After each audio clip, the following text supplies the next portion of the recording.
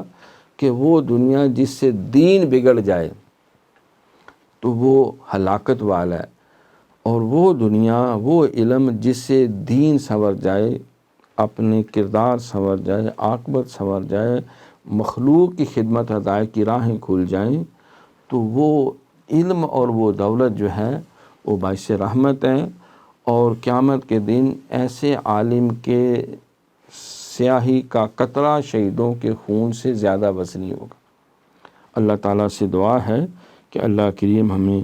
اپنے شیخ مکرم کے ان تعلیمات کو سمجھنے اور اس سے بہرہ یاب ہونے کی توفیق عطا فرمائے، اور جو ہمارے معاملات میں، کردار میں، ظاہر میں، باطن میں کمیاں ہیں، آپ کی نگاہ ولایت اور آپ کے خدمت دین کے صدقے اللہ تعالیٰ ان کمیوں کو دور فرما کر جس طرح کا ایک آپ آئیڈیل جو ہے وہ دین کا خادم اور دیندار آپ جس کی خواہش کرتے ہیں، اللہ اس جیسا ہمیں بننے کی توفیق عطا کرے۔ وما علینا الا البلاغ المبین۔